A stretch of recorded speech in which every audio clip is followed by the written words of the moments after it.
जैसे कि आप सभी जानते हैं, सच की हमेशा जीत होती है और हमारी एक छोटी सी प्रयास आप तक बड़ी खबर पहुंचाती है। तो स्वागत करते हैं आप सभी का STS न्यूज़ चैनल पर। आगे बढ़ने से पहले आप इस वीडियो को लाइक और चैनल को सब्सक्राइब जरूर कर ले और साथ में बेल आइकन भी प्रेस कर ले। चलिए बढ़ते हैं खबरों की। आप किस राज शहर से न्यूज को देख रहे हैं, कमेंट में जरूर लिखिए। यूपी की राजनीति से एक बड़ी खबर सामने आई है। यूपी बीजेपी प्रदेश अध्यक्ष के पद से इस्तीफा देने के बाद बुधवार को योगी सरकार के मंत्री स्वतंत्र देव सिंह ने विधान परिषद में नेता सदन के पद से इस्तीफा दे दिया है।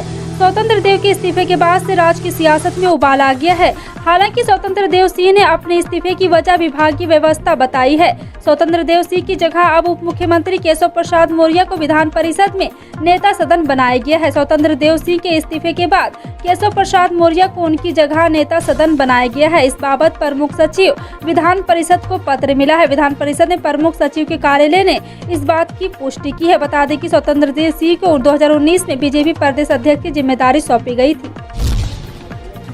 मशहूर कॉमेडियन राजू श्रीवास्तव को दिल का दौरा पड़ने के बाद बुधवार को अखिल भारतीय आयुर्विज्ञान संस्थान में भर्ती कराया गया था, जहां उनकी हालत अभी काफी नाजुक बनी हुई। जानकारी के मुताबिक उन्हें एम्स में वेंटिलेटर सपोर्ट पर रखा गया है। पहले उन्हें इमरजेंसी मेडिसिन डिपार्टमेंट में डॉक्टरों की निगरानी में रखा गया था, लेकिन बाद में CCU में भर्ती किया गया। श्रीवास्तव का इलाज नीतीश नाइक की निगरानी में किया जा रहा है। श्रीवास्तव के रिश्ते के भाई अशोक श्रीवास्तव ने बताया कि राजू को वर्कआउट करते समय दिल का दौरा पड़ा।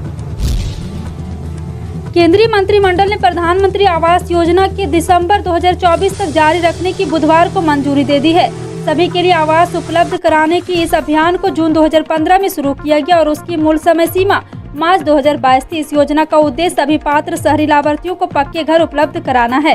सरकार के अनुसार 31 मार्च 2022 तक स्वीकृत 22.69 लाख मकानों का निर्माण पूरा करने के लिए वित्तीय सहायता मुहैया करा दी जाएगी। बयान में कहा गया है कि राज्यों और केंद्र शासित प्रदेशों के अनुरोध के आधार पर प्रधानमंत्री नरेंद्र मोदी की अध्यक्षता में केंद्रीय मंत्रिमंडल ने PMY शहरी के कार्यान्वयन की अवधि को 31 दिसंबर 2024 तक बढ़ाने का फैसला किया। राष्ट्रीय महिला आयोग ने गुरुवार को लोकसभा अध्यक्ष ओम बिरला से आंध्र प्रदेश के सांसद के खिलाफ कार्रवाई का आग्रह किया है। आंध्र प्रदेश के हिंदूपुर से सांसद गुरांतला माधव के खिलाफ कथित यौन शोषण का आरोप है। पैनल ने कहा है कि सांसद पर आरोप है कि बगैर पीड़िता की अनुमति के आपत्तिजनक वीडियो कॉल में थे। शिकायत के अनुसार वीडियो कॉल का कंटेंट अश्लील और आपत्तिजनक यह जानकारी NCW ने दी। आरोपों को गंभीरता से लेते हुए आयोग ने कहा है कि इसने लोकसभा अध्यक्ष से मामले में दखल देने का आग्रह किया था और साथ ही उचित कार्रवाई करने का भी अनुरोध किया है। राष्ट्रीय राजधानी दिल्ली NCR में गुरुवार को काले घन बादल छाए रहे और आपको बता दें कि एक बार फिर से दिल्ली के कई हिस्सों में हल्की बारिश का होने का अनुमान है। इस बीच भारतीय मौसम विज्ञान विभाग ने गुरुवार को कहा है कि ओडिशा और उसके पड़ोसी क्षेत्रों में अगले कुछ दिनों में भारी बारिश होने की संभावना है। मौसम विभाग ने बाढ़ जैसी स्थिति को लेकर अलर्ट भी जारी किया है। भुवनेश्वर मौसम विज्ञान केंद्र के विज्ञानी उमाशंकर दास ने बताया कि शनिवार को आसपास बंगाल की उत्तरी खाड़ी के ऊपर एक कम दबाव का क्षेत्र बनने की संभावना है। इसके बाद के 24 घंटों में इसे पश्चिमी उत्तर पश्चिमी और बढ़ने की संभावना है। इसके चलते ओडिशा में कुछ स्थानों पर शनिवार से भारी बारिश होने की भी संभावना है। कर्नाटक के कोप्पल में अंतर धार्मिक विवाह को लेकर हिंसक झड़प हुई, जिसमें 2 लोगों की मौत हो गई है। 6 लोग गंभीर रूप से घायल हो गए। जानकारी के अनुसार कर्नाटक के कोप्पल जिले में गुरुवार को एक अंतर धार्मिक विवाह हुआ था। इस बात को लेकर 2 पक्षों में विवाद हो गया। बात इतनी बढ़ गई कि यहां हिंसक झड़प हो गई, जिसमें 2 लोगों की जान चली गई। जानकारी के अनुसार मृतकों की पहचान पसवाली मोहम्मद सबा 27 साल की है और यकम्पा सापम्पा तलवार के रूप में हुई है। दोनों हुल्टी बैर और गाँव के निवासी है, जबकि घायलों को अस्पताल में इलाज चल रहा है। दिल्ली के मुख्यमंत्री अरविंद केजरीवाल तो ऐसे हमेशा केंद्र की मोदी सरकार पर हमलावर रहते हैं, लेकिन गुरुवार को उन्होंने जवान, किसान और मनरेगा की बात करते हुए केंद्र सरकार को घेरा। दिल्ली के CM केजरीवाल ने कहा है कि केंद्र सरकार अग्निपथ योजना लेकर आई ताकि सैनिकों का पेंशन बोझ कम किया जा सके, लेकिन आज़ादी के बाद से आज तक ऐसा नहीं हुआ कि देश में सैनिकों को पेंशन देने का भी पैसा ना हो। केजरीवाल ने कहा है कि इस बार 8वां वेतन आयोग बनना था, लेकिन केंद्र ने उससे भी मना कर दिया। यानी अब उनके पास कर्मचारियों को भी देने का पैसा नहीं। यहाँ तक कि गरीब लोगों को जिस मनरेगा के तहत मजदूरी दी जाती है उसमें 25% की कमी कर दी गई है। पश्चिम बंगाल के पूर्व राज्यपाल जगदीप धनखड़ ने गुरुवार को भारत के उपराष्ट्रपति पद की शपथ ली। राष्ट्रपति भवन के दरबार हॉल में आयोजित शपथ ग्रहण समारोह में राष्ट्रपति द्रौपदी मुर्मू ने उन्हें पद और गोपनीयता की शपथ दिलाई। इसके साथ ही धनखड़ देश के 14वें उपराष्ट्रपति बन गए हैं।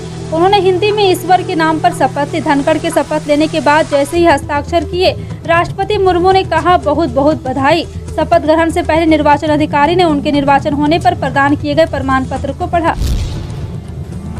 त्योहारों की वजह से प्रदेश में कोरोना के सैंपलों की जांच कम हो गई है। 4 दिन पहले तक रोजाना 7,000 से ज्यादा सैंपल की जांच की जा रही थी, लेकिन 2 दिन से यह आंकड़ा 5,000 से कम है। स्वास्थ्य विभाग द्वारा गुरुवार को जारी हेल्थ बुलेटिन के अनुसार बुधवार को 4221 सैंपल की जांच में 108 मरीज मिले। इंदौर 304 सैंपल की जांच में 24 मरीज मिले हैं। भोपाल में 31 मामले सामने आए। प्रदेश में फिलहाल सक्रिय मरीजों की संख्या 1131 है। इनमें 387 मरीज इंदौर में और 243 मरीज भोपाल में है।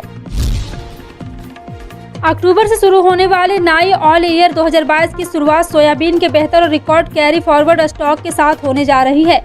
सोयाबीन ऑयल प्रोसेस एसोसिएशन ने सोयाबीन व सोया उत्पादों की ताज़ा आपूर्ति और स्टॉक रिपोर्ट जारी करते हुए ये दावा किया। सोया की रिपोर्ट से अब उम्मीद जताई जा रही है कि अच्छे एंडिंग स्टॉक के असर से अब सोयाबीन की कीमतों पर दबाव देखने को मिलेगा और दामों में नरमी आ सकती है। इस वर्ष गेहूं का कारोबार काफी विषम परिस्थितियों से गुजर रहा है। केंद्र सरकार की अस्पष्ट निर्यात आयात नीति ने गेहूं के कारोबार में भाव को लेकर अस्थिरता ला दी है। मंगलवार को केंद्र की एक अधिसूचना के अनुसार 14 अगस्त 2022 से रवा, मैदे व गेहूं के अन्य उत्पादन के निर्यात पर भी प्रतिबंध लगा दिया गया है। इसके पहले 12 जून से गेहूं के आटे की निर्यात पर प्रतिबंध लगा हुआ है। गेहूं के भाव में करीब 100 रुपये क्विंटल की मंदी आ गई है, जिससे स्टॉक स्टोर में घबराहट का माहौल है। बता दें, सीजन में तेजी के दौर में कारोबारियों ने लाखों क्विंटल गेहूं स्टॉक कर रखा है, जो ब्याज भाड़े से महंगा पड़ने लगा है। सुप्रीम कोर्ट ने वीरवार को कहा है कि मुफ्त की सौगातें और सामाजिक कल्याणकारी योजनाएं दो अलग अलग चीजें हैं तथा अर्थव्यवस्था को पैसे के नुकसान एवं कल्याणकारी कदमों के बीच संतुलन कायम करना होगा। इसके साथ ही न्यायालय ने मुफ्त सौगात देने का वादा करने के लिए राजनीतिक दलों की मान्यता रद्द करने के अनुरोध वाली याचिका पर विचार करने की संभावना से भी इनकार किया। न्यायालय ने विभिन्न पक्षों को 17 अगस्त से पहले इस पहलू पर सुझाव देने को कहा है। प्रधान न्यायाधीश NV रमन और न्यायमूर्ति कृष्णा मुरारी की पीठ ने कहा है कि चुनाव के दौरान तकरीहीन मुफ्त सौगात देने का वादा करने वाले राजनीतिक दलों की मान्यता रद्द करने का विचार अलोकतांत्रिक है। आंध्र प्रदेश के विजयनगरम जिले में एक अजीब मामला सामने आया है। यहाँ पर एक शख्स के देर रात घर जाने के लिए कोई साधन नहीं मिला तो उसने सरकारी बस ही चुरा ली। पुलिस ने बताया कि ड्राइवर ने बस को सोमवार की रात वंगारा मंडल मुख्यालय में पार्क किया था। उसके बाद वो अपने घर सोने चला गया था। अगले दिन सुबह बस गायब मिली तो पुलिस ने शिकायत दर्ज कराई गई।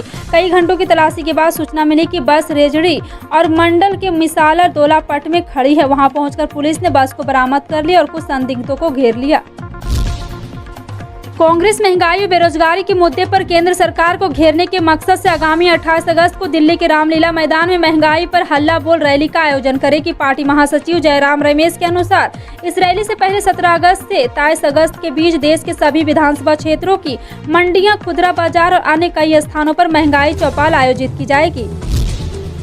बीजेपी से नाता तोड़ने के बाद राजद, कांग्रेस, लेफ्ट और हम के समर्थन से नीतीश कुमार बिहार में मुख्यमंत्री पद की शपथ ले चुके हैं। बुधवार को उन्होंने महागठबंधन विधायक दल के नेता के रूप में सीएम पद की शपथ ली।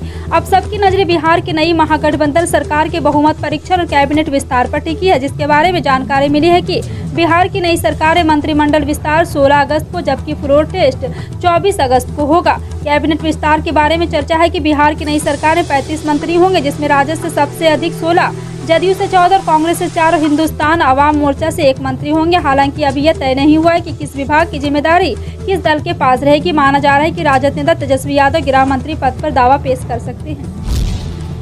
पीएम किसान सम्मान निधि योजना के तहत केंद्र सरकार किसानों के खाते में 2000 रुपये की किस्त ट्रांसफर करने वाली है। किसानों के बैंक खाते में पीएम किसान योजना की 12वीं किस्त कब ट्रांसफर की जाएगी, इसकी जानकारी सामने आ गई है। 2022 की दूसरी किस्त का पैसा 1 सितंबर 2022 को किसानों के खाते में ट्रांसफर किए जाएंगे।